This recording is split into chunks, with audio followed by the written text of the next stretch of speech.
Welcome back to the UTEP Dynasty, everybody, and we've finally made it to our first off-season. Now, I had a great time in year one, but this is when things really start to get interesting. We did our best to maximize the year one roster, and we saw a lot of growth over the course of the season, which culminated in winning 5 of our last 6 games, including an upset bowl game win over Western Michigan. But now it's time to bring on the chaos of college football off-seasons. The transfer portal should really transform this team. I have placed some very heavy restrictions on the high school recruiting aspect of this series. At the current moment, with us being only a 1.5-star school, I'm only allowed to sign 3 3-star high school recruits per year. And the only way to increase that number is by increasing our school prestige. But I didn't say anything about transfer portal restrictions. I think that it's pretty fair to be able to get anyone I want in the transfer portal. So as a result, I think the early iterations of this UTEP team are going to be heavily built through the portal, and it all starts today. I could go on talking about our team needs, but honestly, we have needs at every position when you consider how many seniors are leaving us, and also how many players are probably going to transfer. So let's advance to the off-season and we can finally see who is leaving and who is staying. We start things off by closing on one of our high school recruits, left tackle Jamil Ezekiel, and we do have a few high school battles to finish up still, including that of 3-star receiver Jimmy Childress. And just one last look at our team grades and how many players are projected to transfer due to those grades. It is not a pretty sight. I mean, we are getting into the 30-plus player range when you scroll through that whole menu. Thankfully, I have it set to a maximum of 20 players leaving each team per season. I'll start off by going over the players graduating one last time. We will need to replace 3 senior starters on the offensive line: Ivan Escobar, Joseph Immediato, and Azizi Henry. These were 3 of our better offensive linemen, but that's not saying much. We really struggled up front, and we're going to need to find some upgrades. We also say goodbye to our team captain and probably team MVP, Cam Thomas. Over the course of the season, he really became a safety blanket for me. He was so reliable. At just 5'7", he had such a great pair of hands, and he could make players miss in the open field. Here's hoping we can find someone even close to as good as Cam Thomas next season. Jaden Smith was only a 76 overall, but he played much above that, and he will also be sorely missed. Our wide receiver room is going to look a lot different without those 2, and Kenny Odom is also threatening to transfer. Running back Hassan Wilson. He was one of our highest rated players, but this season really just did not pan out for him with the wear and tear issues. Katie Johnson and Cole Gustafson say goodbye. They accounted for 21 sacks, and I have no idea where we're going to get that production from next year. Udoka Ezayani, our first team All-American linebacker who just racked up tackles all year long. He is graduating along with Joshua Rudolph, a depth piece that really stepped up in the absence of Jaden Wilson. Goodbye Jalen Shelton and Yasmin Green, our 2 starting cornerbacks who had their share of struggles this year, but I also don't know of anyone else on our roster who I'm confident will develop to their level. And lastly, Joe Bowman, our reliable kicker that had goal deep range. We are likely going to have to rely on a true freshman in Lee Alfaro next year to replace Bowman. Now, on to the players transferring. You can see up at the top of your screen we have 4 persuasions to use. And we're going to have to decide very wisely who we want to try to persuade. If we use one on a player and it doesn't work, we don't get that persuasion back. So we have to evaluate who are the 4 players we want to keep the most, but also what are their chances of being persuaded. Some players have higher chances than others. We will start with our quarterback, the highest priority position, Skylar Locklear, and we're not able to convince him to stay. So now we know we're losing Skylar Locklear, and Malachi Nelson has an even lower chance of being persuaded. He is extremely low. Who else can we pick out of this list? I think I'm going to go with Elijah Baldwin, the redshirt freshman edge rusher, who had 5.5 sacks, a medium chance, and he stays. We're already very thin at that position, and losing him would have made us even thinner. Now we'll try redshirt freshman receiver Rafield Campbell, who also accepts our persuasion. Campbell barely saw the field, but I'm keeping him because he has impact development, which is a rarity on this team. Now, who do we spend our 4th persuasion on? I'd like to keep as many freshmen and sophomores as I can. Luka Matamoros, our starting left tackle, had a weird year and also had some pretty brutal skill caps. Dante Thompson, a depth corner, is the only high persuasion chance, but he's really not that high of a priority for me. I think we have to take a shot at one of our top players. I am not interested in keeping Malachi Nelson, especially with him being the least likely to stay. He is free to go wherever he wants. Xavier Smith and Kenny Odom have very low persuasion chances. Do I go with the safety or the receiver? I think Odom was a more impactful player for us this year, and it would be huge to get him back. I'm going with Odom, and we do not get him back. So we go 2 of 4 on persuasion attempts. Could be better, could be worse. And we do have some other notable players leaving that I did not have enough persuasions to even try to convince them to stay. Ashton Emery and Marquez Taylor will both leave. So that means we're losing our top 3 running backs. I was really hoping that we could at least keep Marquez Taylor. He made some great plays for us, and he also felt really good on the sticks. He had that gold shifty badge. But man, our running game was not the best last year, and I'm not sure what it's going to look like next year. It could be even worse. Luka Matamoros is out the door. We're going to have to replace our left tackle. And then Judah Azinwa, the starting tight end, leaves. And when you add it all up, we have 16 total players transferring away. Unfortunately, no one from our team gets drafted to the NFL. And with that, the transfer portal is officially open. Keldrick Falk is the top player available.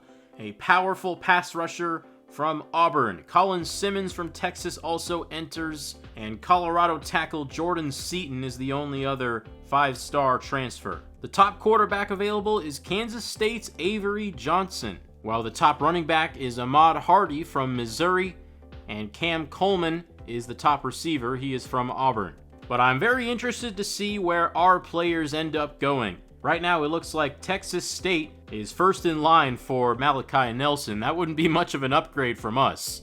The only Power 4 school in the top 5 for him is Arizona. Safety Xavier Smith looks to be considering 3 Blue Bloods in Georgia, Notre Dame, and Clemson. And the top target for Kenny Odom looks to be Tennessee.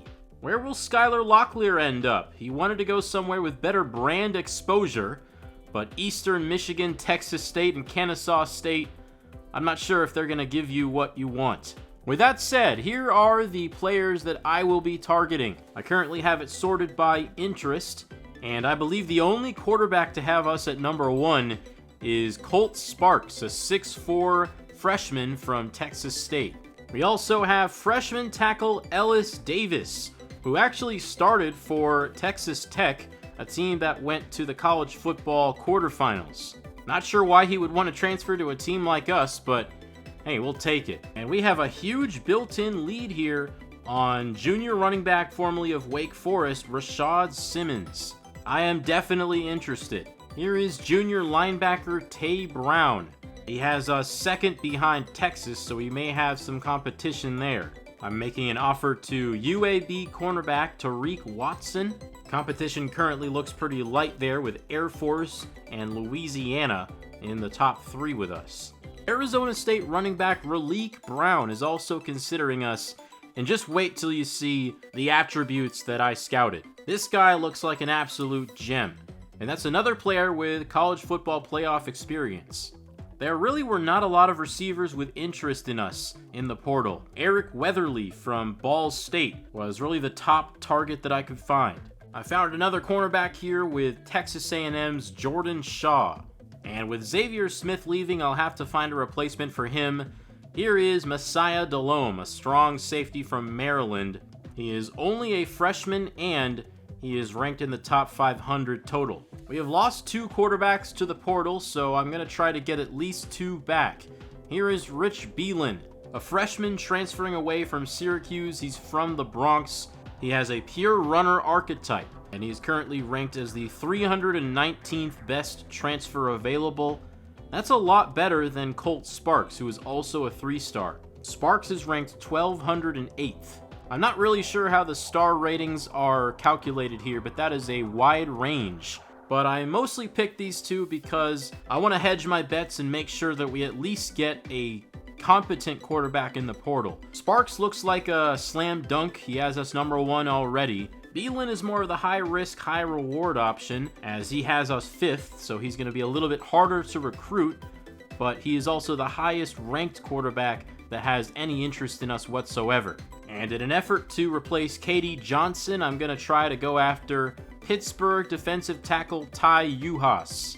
And he's the last guy I'll be targeting. I do not have any room for more players. We have a full 35-man board here, and with the state of our roster right now, we really cannot afford to lose out on many of these recruiting battles. I'm trying to target the best players that we can realistically get, so really only players that have us in their top 5. And on top of that, not all top 5s are created equal. Sometimes a player will have a top 5 where no one has much of a lead to start and any of those schools have a realistic shot. But also you get some players who have 1 or 2 schools that are way above the rest, and even if it says we're like number 3 on his board, we'll be way behind the second place team. I was very cognizant of that as I tried to build this board. I don't want to be wasting hours on players that are going to be really difficult to get. We are still only a 1-star school, and we need to be very frugal with our hours. So let's get to scouting. I've said before that I'm not going to let myself fully scout players, at least high school recruits. I never really decided on my rule for transfers. I think I'm okay with scouting transfers since they have actually played some college football already, so it's more realistic to know how good they are. So I'm giving myself the option to fully scout in the offseason. However, I didn't really find it necessary for a lot of these guys, as again, I'm trying to conserve my hours, and scouting them 60 to 80% oftentimes gave me all the information I needed. But we'll start off here with Rich Beelin, maybe the most intriguing transfer on this board. We are looking at an 85 speed, 89 acceleration quarterback with 60 awareness and some subpar accuracies, but we can work with that. He's only a freshman. It doesn't say whether he's a true freshman or a redshirt freshman, which is kind of annoying. But either way, we know that he has a lot of time to develop his accuracy. Meanwhile, we did scout Colt Sparks' throw power. It's 87, and he does have better accuracy than Beelin, although not by that much, and his speed is only at 71, so he is much more of a pocket passer. I've still offered a scholarship to both, but right now I am sending the house for Rich Beelin and only sending 10 hours for Sparks. Part of that is I really want Rich Beelin, and part of that is the fact that Colt Sparks already has us at #1, and for Beelin we still need to climb up from #5. Okay, here's Raleek Brown. I don't think I need to say anything here. Look at the attributes. I think he has to be priority #1. Wow. Here's wide receiver Eric Weatherly. I am still getting used to seeing speedster archetypes with less than 90 speed, but, you know, the rating spread is definitely different in this game. You just have to get used to that. But overall, I like where this guy is at. His route running is 81, 79, 77, 77 release. We don't know what his catching rating is, and he is only 5'9". I think he's someone that we really need to try for. I think he could be a replacement for Cam Thomas. And like I said, there's really not that many other viable options out there at receiver. Running back Rashad Simmons. 95 acceleration. I wonder what his speed is going to be. Definitely someone that would be very good in our offense, but I think I've fallen in love with Raleek Brown. It looks like Brown is the better player. So Simmons right now is going to be our backup option if Brown doesn't work out. I've talked at length about how badly we need offensive line help, and I think we're going to get that with Ellis Davis. He is a pass protector, and we're not able to scout his pass block rating, but the pass block finesse is at 86. Run block is at 68, and with him being a freshman, you'd hope that can increase over time. Messiah Delhomme, 89 speed, 92 excel, and he has a house call ability, which is huge. We really struggled to get interceptions last year. I think we need that to change. So that's all of our transfer targets at the moment. Here are the remaining high school players we still need commitments from. Jimmy Childress is the main one. I'm surprised he hasn't committed yet. We have a huge lead on him over Boise State, and I'd much rather be spending hours on transfer recruits right now, but I'm putting 5 hours on Childress just to be safe. Hopefully that gets us over the top and gets us our third 3-star freshman. Nope, we do not get the commitment quite yet from Childress, but we do have some good news on the transfer front.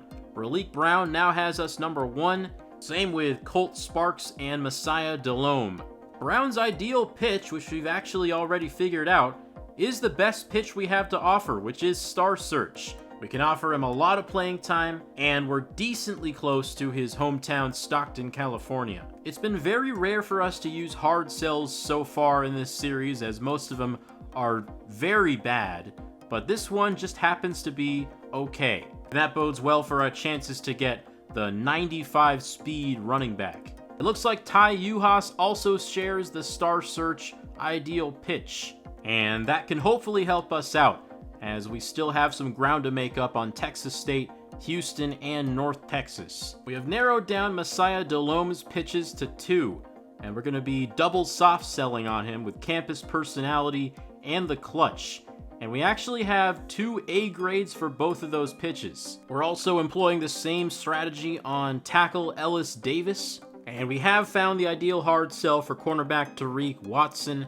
I'm surprised how much green I'm seeing here for our team grades. And then for Raleek Brown, I have actually scheduled a visit for this week, and he will be attending with right tackle Ellis Davis, and they will be giving each other complimentary visit boosts. I've also scheduled a visit for Rashad Simmons, but I don't want him coming the same week as Brown, so I'm having him come the next week.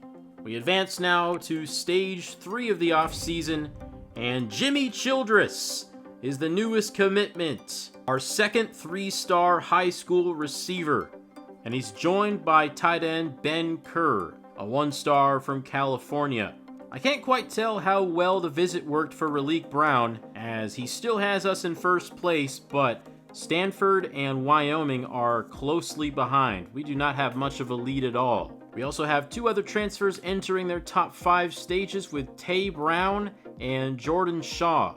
We do not know much about either player yet ratings-wise. We only have them 20% scouted, but they are some of the highest ranked players we're targeting, so I'm pretty confident they'll be good.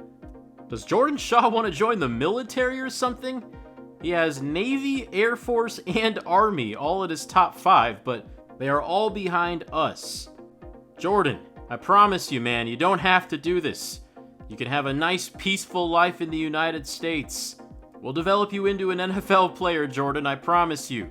Choose us. We're going to need to replace more than one cornerback, though, and I have added another one to the board, Cedric Beavers. I actually took Tariq Watson off the board and replaced him with Beavers because I think I like Beavers a little bit more. He has the bump and run archetype. He has 70 zone coverage, and we know his man is going to be higher than that. 92 speed, 92 change of direction. He is transferring away from Ole Miss, a former 3-star recruit there. Looks like we're in pretty good shape for middle linebacker Tay Brown. Thankfully, Texas hasn't offered him a scholarship. I've also added another running back to the board, Ty Clark III. This is actually Rashad Simmons' teammate at Wake Forest. So I'm now recruiting 2 Wake Forest running backs. I am very concerned about our running back situation, especially with how it went last year. I think it's going to be very necessary to have a committee so that we can keep our best players fresh come the end of the season. Clark is going to be more of the power back. The ratings don't really stand out, but he is very balanced. A 79 juke move, and we know that he's going to have a little bit of power since he has the elusive bruiser playstyle. Our main competition for him is Memphis, but we are a close second. But another reason I'm adding Clark to the board is because I'm not so confident we're going to be able to land the other 2 running backs I'm targeting. For Raleek Brown, our prize recruit, It looks like Stanford and Wyoming can leapfrog us at any moment, and I am very disappointed in how his visit went. I'm not sure why we made such little progress, even though I tried to get the complimentary boost. I'm really just not sure how off-season visits work. I'm not even sure if they work at all. But this is definitely not trending in the right direction, and the same goes for Rashad Simmons. He is visiting this week, so hopefully that goes better than the Brown visit. But right now it looks like James Madison is heavily trending. Neither of these guys are going to be very easy to land. Of course, we still have a chance for both, but I feel the need to hedge my bets with these running backs. I think it's absolutely imperative that we land at least 2 quality backs, and I am preparing to lose out on at least one of these battles. And I am pleased to announce that our coveted quarterback, Rich Beelan, is heavily favoring us.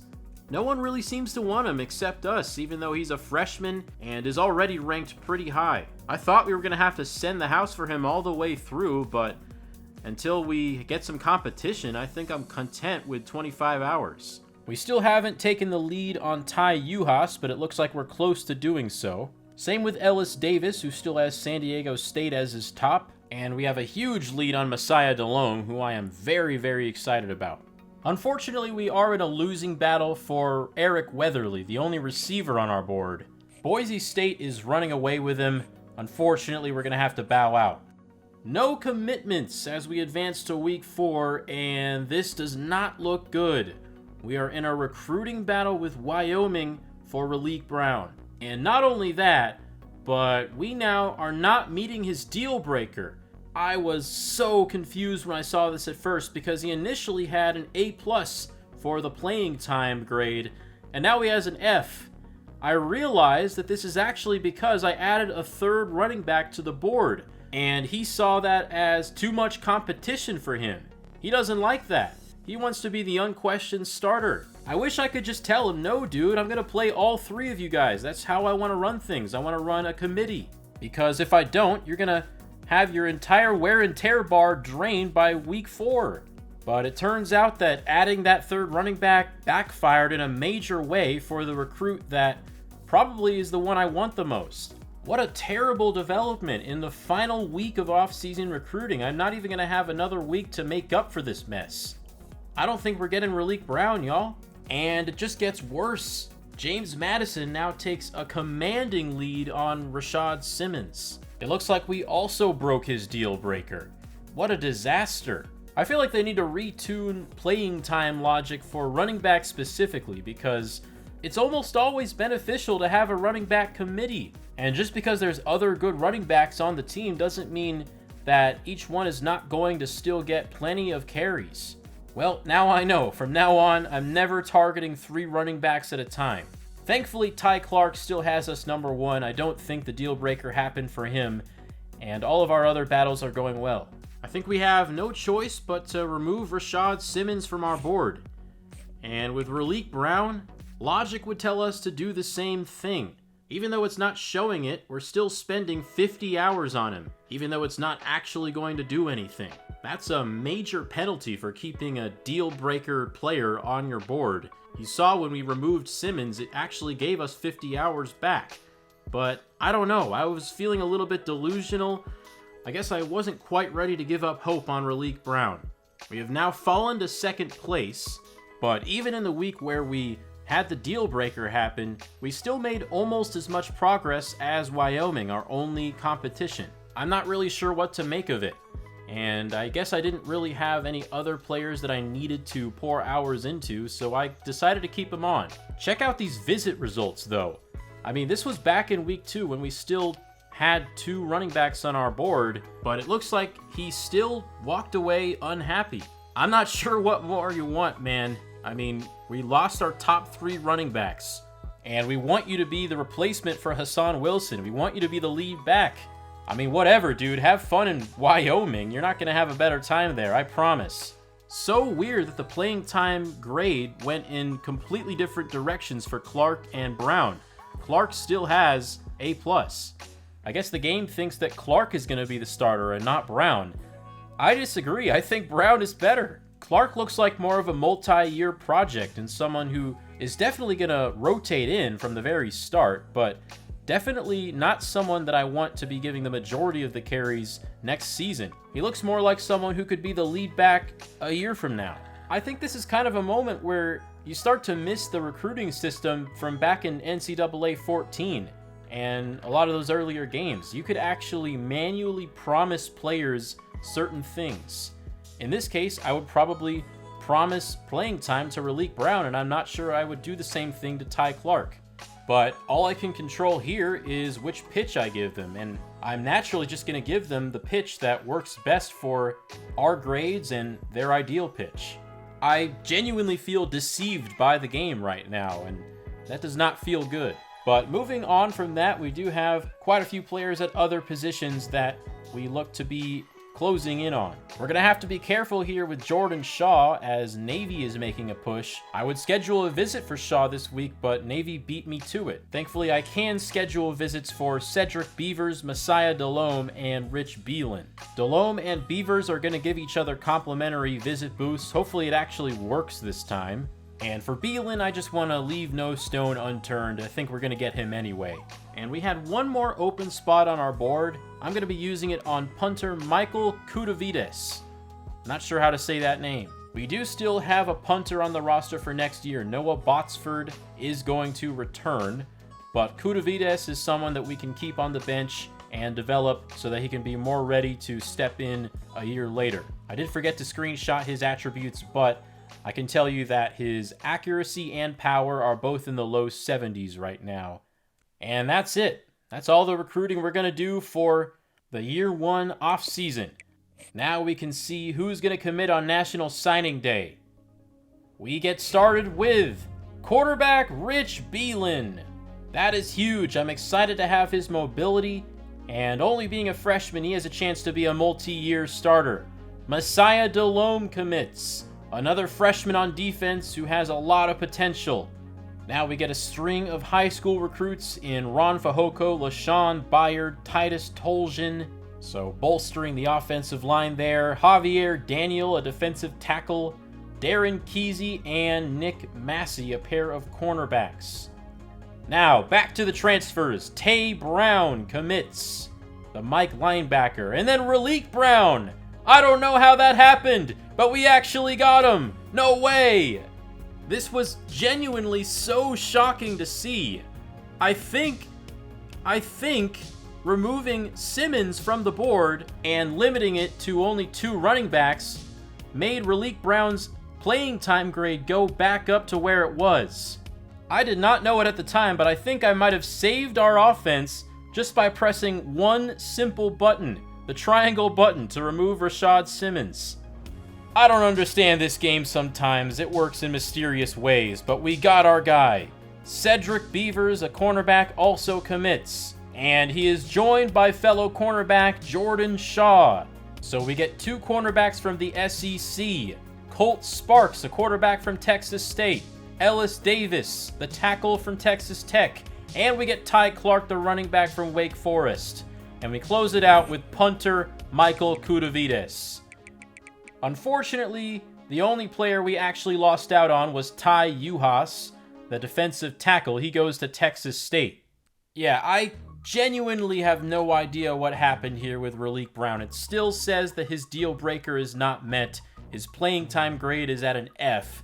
I guess he just decided to set aside his grievances and embrace the competition. I know it's still possible to get a player who has a deal breaker to still commit to you, but I did not expect that to happen with Brown because we fell to 2nd place behind Wyoming. The only time I would expect the deal breaker to not matter is when we already have a massive lead on somebody. I was so sure that since we couldn't put any hours into Brown, that Wyoming, who's already in the lead, would just sign him without moving a finger. But for some reason that didn't happen. So we avert disaster. And overall, I couldn't be happier with our transfer class. Our entire recruiting class combined, including the transfers and the high school commits, shakes out as the 86th best class in the country. We ended up getting 12 3-stars, 9 of them being transfers, and then 5 2-stars, 17 1-stars. I wanted to take a look at how some of the dominoes fell around the country, but we're first going to look at where our guys went. First off, Malachi Nelson goes to UNLV, and with us moving to the Mountain West, they're going to be in our conference. We're going to be able to play against Malachi Nelson next year. This saga just keeps getting more and more interesting. Imagine he actually finds his footing at UNLV. That would be incredible. And oh man, this is so frustrating. Skylar Locklear is one of the players that just didn't find a home. He goes unsigned, which means he's just gonna disappear from this universe. Maybe I should have looked at trying to get him back, but I'll be honest, I did not know that it was possible to do that until I had already filmed this video. What a shame. Nobody even offered him a single scholarship. His top 3 was Old Dominion, Eastern Michigan, and Texas State. And he's not even able to find a home there. The reason he transferred is because of brand exposure. Well, have fun in the FCS, buddy. Hope you can build a strong brand there. I could see him playing for a school like North Dakota State. I guess I'm just gonna have to make that my headcanon. Josh Schuchts goes to Georgia Tech. He was our starting tight end to start the year, but eventually got benched for Judah Ezinwa. And good for Xavier Smith. He goes to Safety U, Notre Dame. They have produced a lot of NFL talent at the safety position, and I'm excited to see if he ends up getting drafted. Luka Matamoros leaves us for the Houston Cougars, and then Ashton Emery goes to Memphis. Kenny Odom goes to Ole Miss, where I think he will be utilized a lot better than he was here. And unfortunately, Marquez Taylor goes unsigned. He was one of my favorite players from year number 1. I wish I could have either kept him or seen him go to a team that would play him as a starter. Unfortunately though, he was only like a 72, 73 overall, and there just didn't seem to be any open spots for him. Some of the top movers include Keldrick Falk, the number 1 overall player going to Georgia from Auburn. And close behind him is Colin Simmons, who chooses the LSU Tigers. LSU, by the way, got the number 1 overall recruiting class. I was surprised it wasn't Georgia, as they always seem to get it. But the Tigers were actually able to snag the number 1 overall high school recruit in quarterback Tim Skillen. But back to the transfers, Jordan Seaton chooses Alabama, who also were able to sign quarterback Noah Fafita from Arizona. Tennessee gets the top running back in Ahmad Hardy, and Coy Parrish, the star safety for Minnesota, chooses Virginia. Quarterback Avery Johnson moves from K-State to another purple and white school in TCU. And then the top wide receiver Cam Coleman is actually headed to Ole Miss with Kenny Odom. And then finally, Ohio State gets former Texas A&M QB Marcel Reed. And here's one more look at all of our top transfers and the schools they come from.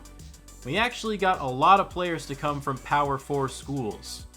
Here comes a boatload of XP. We level up twice and we get 22 tokens. I'm going to be unlocking a new tree, the Motivator tree. I've heard a lot of people say that the Motivator tree is more valuable than the Recruiter tree now in this year's game. I'm not sure if that's true. I haven't really done the calculations or the testing myself, but we now have access to the Motivator upgrades as well as the Tactician. I'm not really doing anything too crazy in the position changes menu. Shaquan Bowser is one of our bigger edge rushers that I have now changed to defensive tackle. I think Bowser will see the field a little bit more next year in 3-3-5 stack formations where we have 3 down linemen.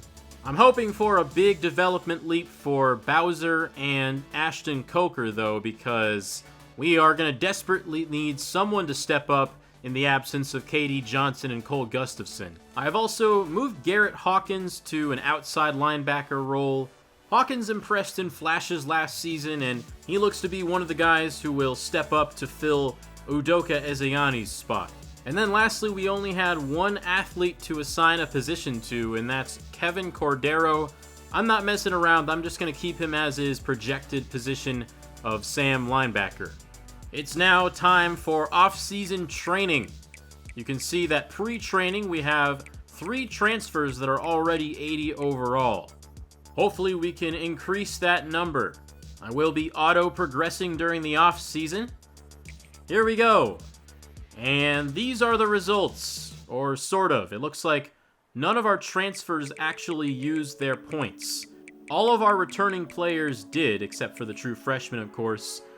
You can see that at least transfers do earn XP in the offseason, which is a change from last year, but for some reason they're just not auto-upgrading right now. Jeff Tracy is up 3 overall to 70. He was our 4th string quarterback last year, and if we didn't bring any transfer quarterbacks in, he probably would have had to start. And compared to some other guys on the roster, he has some pretty good skill caps, and he has some time to develop as a redshirt sophomore. Lance Barnes, our 4th string running back, is up to a 75 overall. Looks like we have a little bit more depth at that position now, thankfully. And we were not able to bring in any receiver transfers. Instead, we're relying on the guys we already have, and this is their development.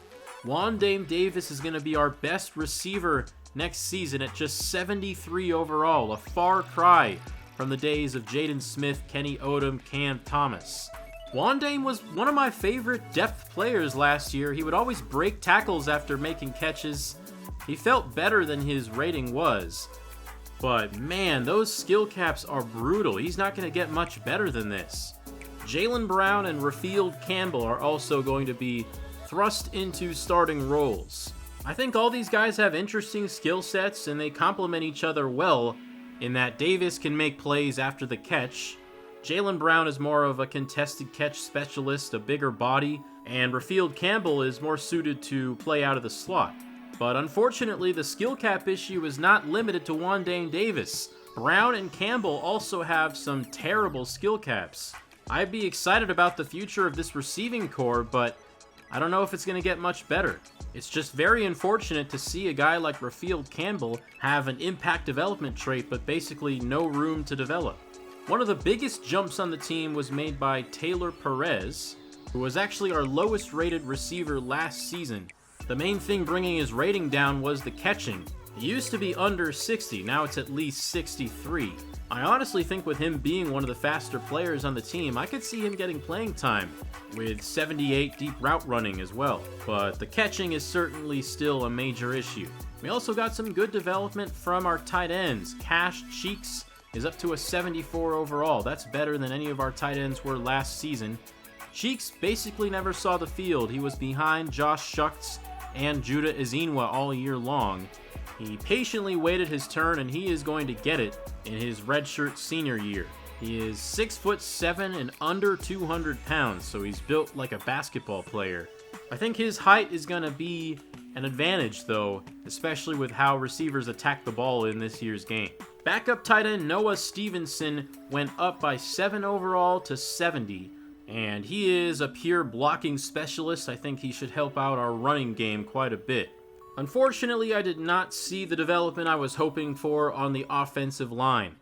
We have a 67 overall starter, a 70 overall center. Dennis Lafferty, though, our right guard, is the most improved. Lafferty is only a sophomore and has a lot of room to grow. So our best offensive lineman is going to be left tackle Ellis Davis, but outside of that, we don't have anyone over a 71.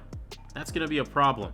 Elijah Baldwin, one of the players we persuaded to stay with us in the offseason, increases by 3 overall to 71. We also have another year of Derek Burns, who's only up to a 70. I think the pass rush might continue to be an issue next year. Echo Taylor and Kofi Taylor Barracks are also only 70, and for Taylor Barracks especially, it's a bit of a disappointment. He remains a solid run defender, but he did not choose to spend any of his training points on pass rushing, which is kind of making him unusable at the moment. I really expected more from him since he has impact dev. Ashton Coker up to a 75, and Sean Bush is up from a 62 all the way to a 70. He will definitely see the field next year with a 79 power move. Unfortunately, he's pretty much capped out as a sophomore. Jaden Wilson returning from injury, he's a 75. Stratton Schufeld increases by 3 to 76, and Bo Phillips, a coverage specialist linebacker, is up to a 72. He now has 86 zone coverage. Here's what our cornerback room looks like right now, and it's a lot better than last year. Jordan Shaw and Cedric Beavers are still pre-development here. Outside of that, though, it will be a mix of true freshmen and some guys that didn't play much last year. Justin Content only increases by 1 overall his sophomore year. He is one of the better zone defenders on the team, which makes me think that he has a chance to see some time at safety as well.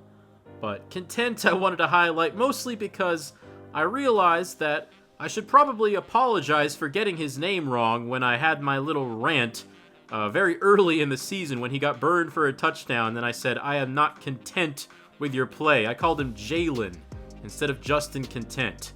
There were a few other Jalens on the team that got me confused, so I apologize, Justin. I am not content with my mistake. Meanwhile, TJ Tillman grows by 3 overall and gets the quick jump ability. He is just a redshirt freshman. At safety, we did bring in 1 transfer in Messiah Delhomme, but the rest of the players at that position don't look too promising. Devin Harold looks to be the starter at free safety at just 69 overall, and the other 2 guys are only 65. Punter Noah Botsford has 89 kick power now and is up to a 68 overall. The highest rated players in the country are none other than receivers Jeremiah Smith and Ryan Williams. The top quarterback is UCLA's Nico Iamaleava, and there are 9 90-plus overall quarterbacks, including DJ Lagway, Arch Manning, Sam Levitt. Kevin Jennings of SMU and Fernando Mendoza of Indiana are definitely more surprising members of this club. Oh yeah, I almost forgot. We're changing conferences this offseason. We're joining the Mountain West after 21 years in Conference USA. And this will not be the Mountain West of old. Gone are Boise State, San Diego State, Colorado State, Fresno State, and Utah State. They are now in the Pac-12, joining Oregon State, Washington State, and the late addition of Texas State as well from the Sun Belt, who will actually be replaced by Conference USA's Louisiana Monroe. So there are some major Group of 6 conference shakeups this year. We are one of 2 new members of the MWC, along with Northern Illinois, who comes over from the Mid-American. Every change I've made here mirrors real life. I'm honestly not sure if I would have done this if it wasn't happening in real life. This is going to be a very weird conference. I have no idea who is going to emerge at the top. UNLV looks to be the popular pick, though, to win it. They are actually ranked in the preseason at number 21. I mean, judging by Malachi Nelson's performance last season, I'm not sure if I would put my money on them. But aside from them, pretty much all of the strongest members of the Mountain West have left. One interesting thing is that this conference is now small enough to have everybody play everybody every season. So we are guaranteed to play UNLV, and we are now going to face New Mexico every year. New Mexico State is, of course, a bigger rival than New Mexico for us, but the Lobos are still the closest team in this conference to us geographically. We're also decently close to Air Force and, I guess, UNLV and Nevada as well. But yeah, next season is going to look a lot different from the last. The Mountain West era of UTEP begins now, but I'm not sure if this is where we'll stay. If we are able to successfully rebuild this team into a perennial contender, I'm going to look at Power 4 conferences like the Big 12 or even the SEC. How cool would it be to face off against Texas every year as a rivalry game? We have a long way to go before we get there, though. Our roster is going to be 80 players deep next year. I'd say that's not too shabby for a team that lost as many players as we did. We built it back up as well as we could, albeit with a lot of one-star freshmen, but I did bring that upon myself. We have even more points to spend on our coach tree. We're going to be fully upgrading the quarterbacks in the tactician tree, and we'll spend our first upgrade in the motivator tree. Reach your potential, increasing the interest from running back recruits when one of our players hits a skill cap. And now it's time to spend the XP for our incoming transfers. Here are the results. We now have 5 players at 80 overall or higher. Jordan Shaw is our highest rated, and he looks like a lockdown corner, good in man and zone. Raleek Brown fully upgrades his quickness. He also has 93 change of direction and gold shifty. Ellis Davis, the left tackle. Unfortunately, doesn't have much more room to grow, but he does have an 85 pass blocking rating. Tay Brown, the middle linebacker. Looks to be the best tackler we've had so far in the series. Pass coverage does leave a lot to be desired, though. And Messiah Delhomme goes from a 75 to an 80. He actually has star development, and his ratings are already in a great spot. Excellent athlete already, and his coverage will get better over time. Ty Clark is a 79 overall running back. Pretty good for our number 2 guy. And here's what you've been waiting for. Quarterback Rich Beelan is now at 79. And he is still listed as a freshman. So he redshirted last year and then transferred to us. We have a chance to keep him for 4 years. Unfortunately, he only has normal development, but the arm strength has a lot of room to grow right there with the skill cap. Unfortunately, accuracy will probably not grow very much. Our number 2 cornerback, Cedric Beavers, is a 79. He has fully upgraded his quickness, now with 93 speed, and his coverage ratings are good enough. Colt Sparks, our other quarterback, upgrades from a 68 to a 74. And this is going to be interesting because his rating is lower than Beelan at this point, but he is also a redshirt freshman and his skill caps might be a bit better. Now we can look at some of the ratings and skill caps for the incoming freshmen. Kevin Cordero, very promising skill caps for coverage, run stopping, and IQ. Eduardo Polanco, one of our first commits, a 5'9 receiver, and he is pretty much limitless in terms of upgrading potential. Unfortunately, he is still very raw at this point, only 82 speed, which was a letdown, and the catching only at 69. Polanco and Jimmy Childress, which I'm about to show you next, both have playing time as their deal breakers, so I'm probably going to need to find a way to get them on the field. Jimmy Childress also has very high potential. 78 deep route right off the bat. Very interested to see what he turns into. Here's kicker Michael Kudavides. He is one of our higher rated freshmen at 64 overall. Toby Takeoff, our actual first commit of the series, has a lot of room to grow as a coverage corner. You'd like to see a little bit more potential for Ron Fajoko. Kevin Rizzo, though, could turn into a dangerous power rusher over time, though. Only 58 at the moment, but he looks like someone who could develop to me. Ronald Amerson, a JUCO guard recruit. Unfortunately, never going to be very good as a pass blocker. Could be good as a run blocker, though. Marquez Cornell, one of the only impact dev freshmen in the class. We'll start off with 67 finesse moves with a lot of room to upgrade that. Running back Joshua Isadora, an elusive bruiser, is unfortunately capped out at 77 speed. It's going to be very difficult for me to find a way to use him. Emmanuel Huff, the insta commit, could turn into a pretty good coverage linebacker eventually. The kicker we signed, Lee Alfaro, is 55 overall, and his kick accuracy is 54. I've got to get in practice mode to see how that feels, because that is tough. I guess that's what I get for signing a 1-star kicker. Jamil Ezekiel, 54 overall. Skill caps aren't the best. Dante Horner, the other impact dev freshman, has 79 speed and isn't going to get much better. Well, now I know roughly how good 1-star recruits are. We are nearing the end of our roster here. Bryce Booty, a freshman safety, has 68 zone, 70 man, 80 speed as well. Darren Kesey, a cornerback, has some upward mobility with his zone and man coverage, 85 speed for him. And then Nick Massey, pretty much the exact same player, except he is a little bit more developed in the zone coverage. Quarterback Tony Macchiella, 53 overall, pretty much a blank canvas here. And Titus Toljan, the same thing pretty much.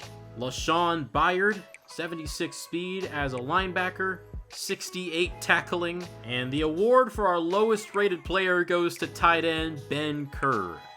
I'm really hoping that since the upgrading isn't very expensive for a lot of these low-rated players, that they will make a big leap come year 2, year 3. And it goes without saying that there will not be a lot of freshmen seeing the field this year. Nico Amano is the other quarterback we signed. He was a JUCO junior. He comes in at 62 overall. 76 speed. James Hector is our number 4 running back. I'm keeping him not redshirted just because he's already coming in as a sophomore, and I want to be able to use 4 running backs. And for Jimmy Childress and Eduardo Polanco, we are going to need to keep their playing time grade at least a C, or else we risk losing them in the transfer portal. We do have some receivers that are slightly better, with Marcus Torres and Taylor Perez, but just because of the deal breakers, I think I'm going to have to bump up Childress and Polanco on the depth chart by 1 or 2 spots. We'll see both of them operating primarily out of the slot, with them being only 5'9". When we go 5 wide, they'll probably come in. Other than that, though, I don't really see any of our other freshmen as plug-and-play options. Here is our first look at the Year 2 schedule, and we are going to be thrown right into the fire. Oklahoma and Michigan both on the road, and I wanted to find a way to get New Mexico State back on the schedule since they are our biggest rival, so I have them playing us in Week 2. Technically, we should be playing them on the road since we did play them at home last season, but since we're playing 2 ranked Power 4 powerhouses on the road, I think that New Mexico State needs to be a home game. Otherwise, we'd start the year with 3 straight road games. I think we'll just have to make it up to them by playing them in their house the next 2 years. But after Michigan, we then get Texas State in our final non-conference game before starting conference play against San Jose State. After that, we then host Hawaii. The UNLV game is the one that I am circling on my calendar, and that's going to be in Week 8 in their house. After that, it's at Wyoming, at Nevada, versus Northern Illinois, at Air Force, and versus New Mexico to close it out. Also, our overall has gone down to 59, 56 offense, 64 defense.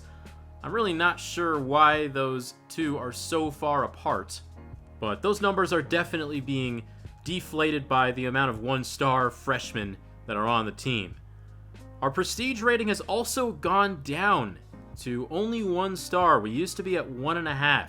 Sometimes I feel like that happens for no reason at all. I can sort of understand it here, as we did barely make a bowl game, and we also finished near the bottom of the conference. Maybe it also has to do with the recruiting class being only 86th best in the country. But I know the prestige rating doesn't necessarily move how you would expect it to move all the time.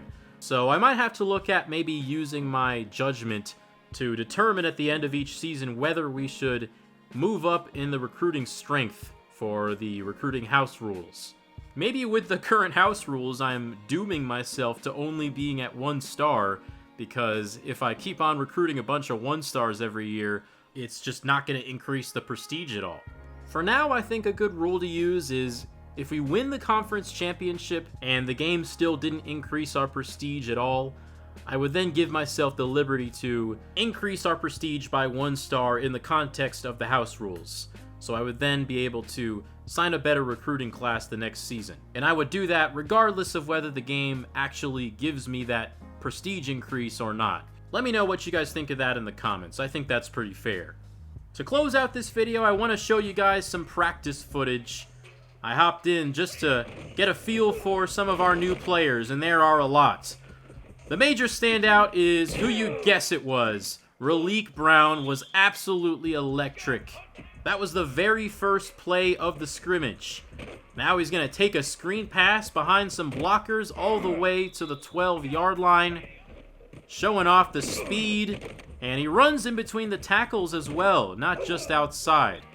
The only player that had even close to this level of speed last year was Kenny Odom, but having this speed at running back is an absolute game changer. Brown was a major reason why Arizona State reached the college football playoff last year, and I think he's going to help us grow as a program even just in 1 year. Our rushing stats, I think, are going to be a lot better than a year ago, and that'll help with recruiting running backs in the future. I mean, look, he's taking routine inside zones to the house. He is going to be lethal in the screen game as well. And not only is he fast, but he's also shifty. Look at that. The change of direction is ridiculous. I was concerned that we were losing Marquez Taylor and we wouldn't find a way to replace him. Well, we basically just got the supercharged version of Marquez Taylor. Look at this. He's got 3 guys closing in on him, and then he just sneaks away from all of them. I could literally do this for hours. I mean, it was so satisfying running with this type of running back for the first time in college football 26. I think we're going to have to transition from being pass-heavy to a lot more run-heavy this year, but Raleek Brown can also get it done as a receiver. He was making catches lining up out wide and out of the backfield there on the wheel route. Great throw, by the way, from Rich Beelan. Here's some more of Beelan and his scrambling ability. He's able to wheel out to the left there and gain a huge chunk of yards. I think he and Brown are going to make a killer option game.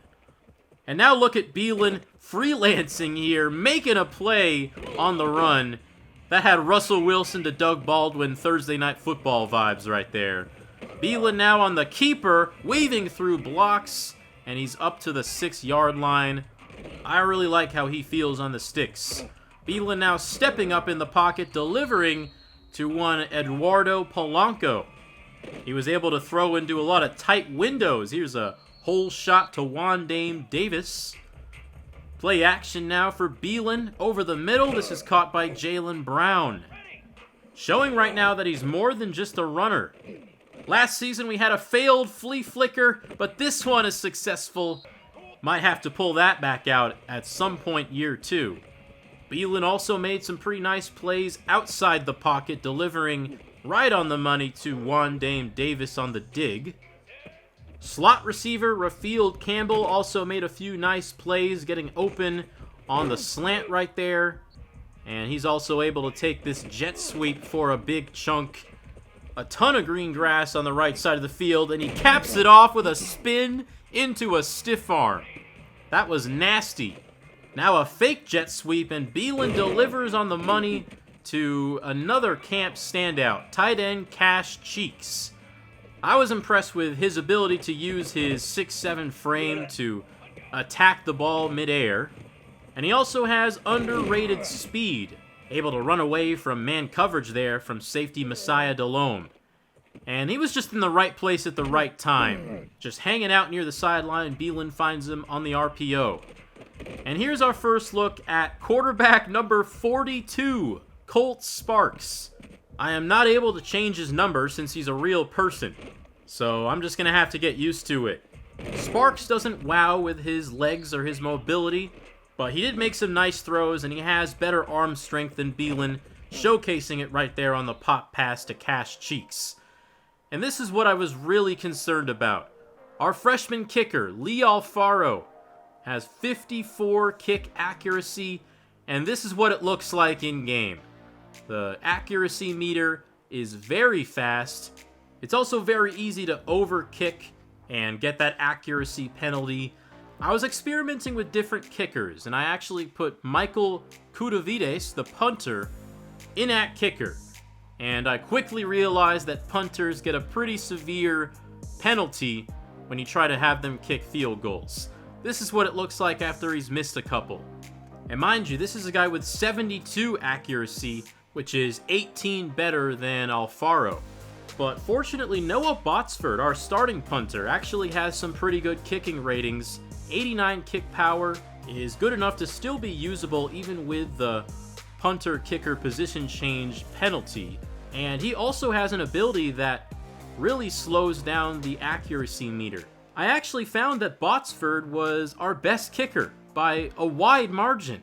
I mean, look at Lee Alfaro. I made that field goal, but you see how fast that accuracy meter is moving, and the arrow is shaking too. We don't get that with Noah Botsford, and that's why I think I'm going to be using Botsford as both a punter and a kicker next year.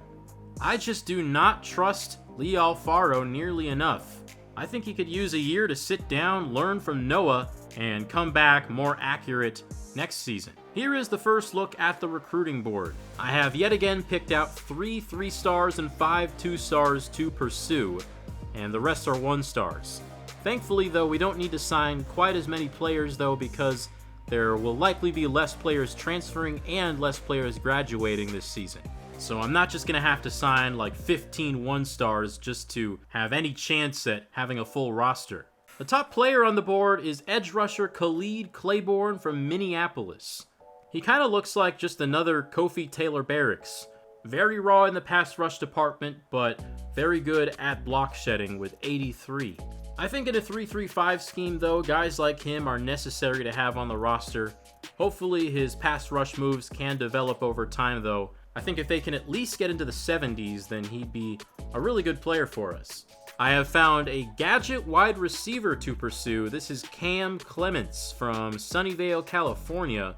86 speed, so he is the fastest receiver I've found so far in recruiting for this series. And gadget receivers in this game are also able to throw the football, and he has 84 throw power.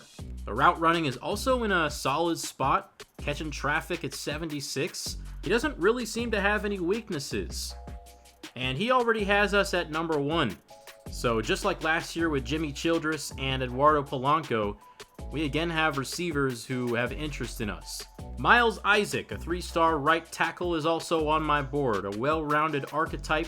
He's from Dallas, Texas, 6'5", a great frame, and he has run block and pass block finesse both in the 70s. I'm continuing to go after backfield threat running backs. This is an athlete 2-star in Clay Weinstein from Phoenix. 83 speed, 79 change of direction, and we know he'll be a pretty good receiving back with 74 catching. We definitely need more depth at safety, so I'm targeting Stephon Montague. And we have 3 other 2-stars on the board with right guard Jaden Stubbs, cornerback Reggie Jones, who has 83 speed, 89 excel, and then another corner in Devon Travis. I've currently offered scholarships to only 3 1-star recruits, and one of them is running back Bernie Muhort, who has better speed than a lot of 1-star running backs I've seen, which is not saying much. We have another 5'9" receiver here in Reggie Molinario, 84 speed as a speedster, but a pretty solid starting point for a 1-star. And then just in case Lee Alfaro turns out to be a bust, I am looking at getting kicker insurance with Alex Genus. His kick accuracy is 69, and his power should be better than that because he does have the power archetype. And we can now look ahead to our season opener against Oklahoma, who is ranked number 19 in the country. It goes without saying that they are going to be very tough to beat. They have us dwarfed in pretty much every position, except for quarterback. Their quarterback is only 71 overall. Travis Wolf has some pretty severe skill caps that have limited his development, and they were not able to get any better options in the transfer portal. They are 3 deep at running back though, and their receivers are formidable. One of them has 95 speed and great route running, Isaiah Satania. And they have one of the best tight ends in the country with Luke Haas. This new look offensive line is going to have their hands full with Adepoju Adebawore, former 5-star recruit, and then defensive tackle Jaden Jackson. And then they have 2-star linebackers in Kobe McKenzie and Sammy Omosigo. My goal for week 1 of year 2 is to at least look competitive through 3 quarters, not even all 4 quarters. Is that too much to ask? I trust the additions that I've made in the transfer portal. I think they're going to make this team better. Don't let the 59 overall rating fool you. I think we have improved. We've gotten a quarterback that is higher rated than anyone we had in the past. We also got one of the fastest running backs in the entire transfer portal. And then we went and got 2 quality cornerbacks, a middle linebacker, and a safety, many of which have multiple years of eligibility left. I do think that we're not there yet. This is only part 1 of a multi-year project of making this team not only more talented at the top end, but also deeper and more balanced. And what better way to kick off a rebuild than starting over fresh with a freshman quarterback who is a dynamic athlete and also has a lot of throwing upside. The Rich Beelan era of UTEP football will begin next episode, and soon the Mountain West era will also begin. We've got a long way to go from here, but I really enjoyed laying the foundation here in this inaugural offseason. I think the team I've built is going to make for a very fun watch in the upcoming year. And I cannot wait for that rematch with Malachi Nelson. Too bad we're not also able to rematch with Skylar Locklear. He's just gone into the ether, unfortunately. or he's just playing at North Dakota State, depending on your interpretation. But anyway, this has been a very long episode, and it took a long time to put together. I think I've done enough talking for an entire week, so I'm going to cut it off here. Please let me know what you thought of the upgrades I made, and, well, there were certainly some downgrades too. But I appreciate you guys sitting with me through this entire off-season and the entirety of Season 1. Season 2 is just around the corner, and this series is only getting started. I look forward to bringing Season 2 to you very soon. If you like what you see, I'd appreciate if you left a comment with some feedback, a like on the video, a subscription, turn post notifications on while you're at it, and of course recommend me to a friend. Thank you all for watching. Have a great rest of your day. Off-season number 1 in the books, and Season 2 is loading. Take care, everybody. I'll be back soon.